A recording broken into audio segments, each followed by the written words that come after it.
Otfrid Preußler, plėšikas Hotzenplocas. 12 dalis. 3 rūsio durys.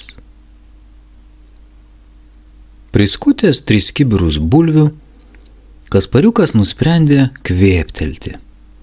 Jis padėjo peilį į šalį, nusižluostė į kelnes šlapias rankas ir nuėjo pažiūrėti, ko esama burtininko Cvakelmano podėlyje.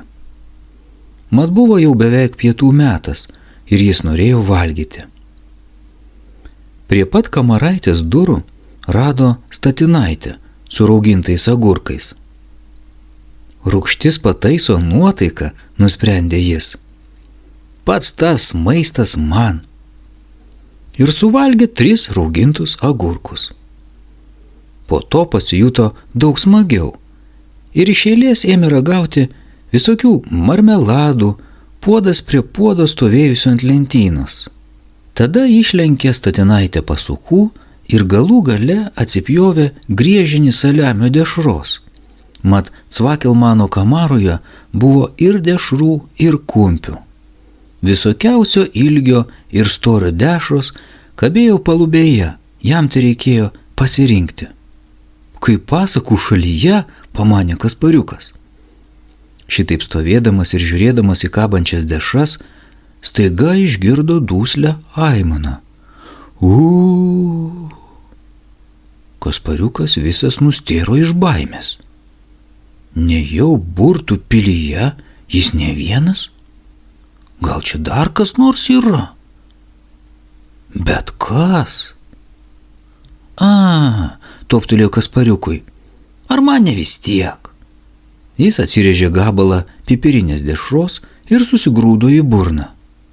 Tada vėl išgirdo tą pačią aimaną. Ji buvo baisiai dusli ir liūdna, tokia liūdna, kad Kaspariukui vien pasiklausius dingo apetitas. Pilyje iš tiesų kažkas buvo. Kažkas slegiamas dideliausios bėdos. Galbūt aš galiu kuo padėti, dingtelėjo Kaspariukui. Reikia sužinoti, kas čia darosi. Nuo tų verksmų ilgainiui ir pats nukabinsiu nosį. Kaspariukas pasiklausė, iš kur sklinda aimana. Jos garsai nuvedė atgal į virtuvę, iš tenai į priengį, o paskui prie rūsio durų. Girdėjo Kaspariukas. Aimana sklido iš rūsio gelmių. Gal įsidrasinti ir nulipti žemyn? Tuojau ateinu, sušuko jis, tik atsinešiu pasišviesti. Jis nubėgo į virtuvę ir nusikabino žibintą, kabojusi ant vagių virš kriauklės. Brūkštelėjo degtuką, prikišo prie dagčio ir gatava. Kaspariukas atsargiai leidosi žemyn gličiais rūsio laiptais. Čia buvo drėgna, šalta, trenkė pelėsiais. Dideli vandens lašai krito nuo lubų ir papsėjo jam ant skrybėlės. Jis atsidūrė ilgame siaurame koridoriuje ir už 10 ar 20 žingsnių priėjo duris. Jos buvo apkaustytos geležimi, o lentelėje su juodais rėmais užrašyta: įeiti griežtai draudžiama. Kaspariukas akimirką delsė, paskui vėl išgirdo raudą ir suprato, kad reikia eiti toliau. Jis paspaudė rankeną ir atidarė duris. Bet kasgi čia? Tuojau už tų durų buvo antros, taip pat apkaustytos geležimi, taip pat su didelė juodai apvedžiota lentele. Jis pakėlė žibintą ir perskaitė: įeiti griežtai draudžiama. Vaje, nuliūdo Kaspariukas, kaip matau, kuo toliau, tuo labiau draudžiama. Bet Kaspariukas ir šįsyk įveikė baimę, kai vėl pasigirdo gaili aimana. Jis atidarė ir tas duris. Bet po 100 jos buvo ne paskutinės, vos už kelių žingsnių atsidūrė prieš 3 duris. Ir ant jų kabojo didelė juodais dažais apvedžiota lentelė su užrašu: įeiti griežtai draudžiama. Kaspariukui ėmė kutenti ir žnaibyti pilvą. Kas tai? Baimė? Ar rauginti agurkai ir pasukos daro savo? Gal vis dėlto grįžti, svarstė jis. Bet už durų vėl pasigirdo. Aimana šįsyk buvo tokia šiurpi ir gaili, kad gerajam Kaspariukui kūnas pagaugais nuėjo. Jis užmiršo visus pilvo skaudėjimus ir visas baimes. Žengė į priekį, nutvėrė už rankenos ir duris barškėdamos, cypdamos, labai bjauriai cypdamos, atsidarė. O kai duris cypia, iš karto darosi įdomiau. Pabaiga. 13 dalis. Kūmutės paslaptis. Stok, ne žingsnio toliau. Vos peržengęs slenkstį, išgirdo bjaurų kvaksintį balsą Kaspariukas. Jeigu jis neklydo, tai buvo tas pats balsas, kurio aimanas girdėjo pirma. Kaspariukas paklausė ir sustojo. Žibinto šviesoje jis įžiūrėjo, jog atsidūrė mažoje tamsioje skliautuotoje patalpoje. Tačiau ta skliautuota patalpa buvo be grindų. Per delną nuo Kaspariuko batų žiojojo gili juodo vandens praraja. Kaspariukas nejučia atšlijo atgal ir įsirėmė nugarą į durų staktą. Ar čia kas nors yra? Paklausė jis. Balsas buvo toks duslus ir svetimas, kad net pats neatpažino. Vanduo prie pat kojų ėmė pliukšenti ir kliuksėti. Yra, sukvaksėjo kažkas. Jeigu atsigulsi ant grindų ir pažvelgsi žemyn, tai pamatysi mane. Kaspariukas ir vėl paklausė. Gulėdamas ant pilvo, jis colis po colio slinkosi prie bedugnės. Laikydamas ištiestoje rankoje žibintą, pažvelgė žemyn. Kur tu? Aš nieko nematau. Čia, vandenyje. Nuleisk žibintą truputį žemiau. Apačioj, juodame vandenyje kažkas plaukiojo didelėmis išverstomis akimis ir plačia pražiota burna. Na, kvaktelėjo tas kažkas, ar dabar jau matai mane? Dabar matau, atsakė Kaspariukas. Ir kuo tu mane laikai?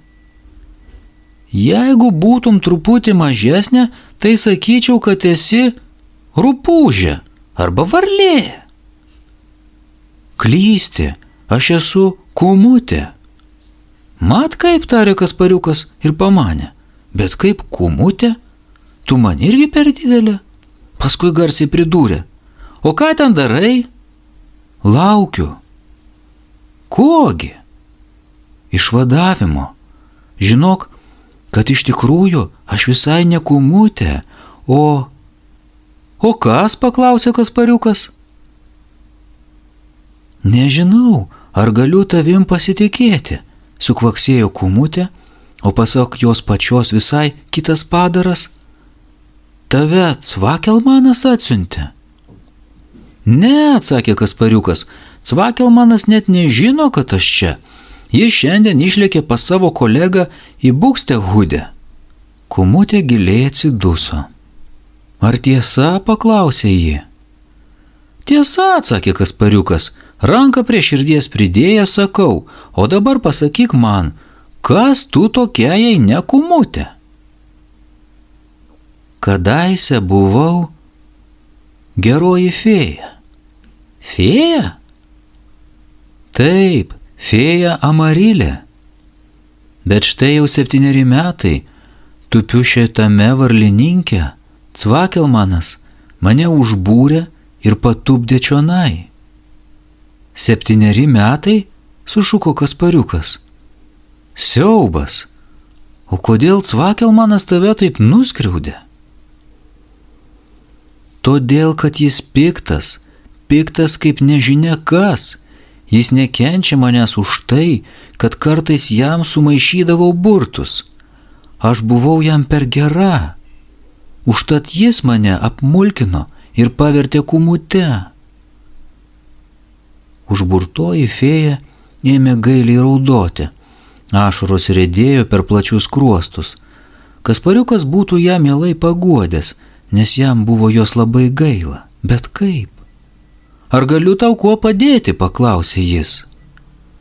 Gali, sukūkčiojo kūmutė ir nusišluostė letina ašaras. Tik tiek te prašau, parnešk man vienos žolės, fėjų žolės. Ji auga už kelių valandų kelio nuo čia, aukštojoje viržynėje. Jeigu atneši kuokštelį tos žolės ir paliesi ją mane, aš atgausiu laisvę.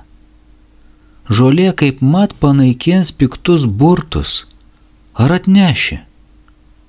Kodėl tu tyli? Mat, ištarė Kaspariukas ir užsikirto. Kas mat? Mat, aš negaliu iš čia išeiti. Aš irgi belaisvis. Paklausyk. Ir Kaspariukas papasakojo kūmutei savo vakarykštį nuotykį, kaip bandė pabėgti ir kaip 3syk neišdegė.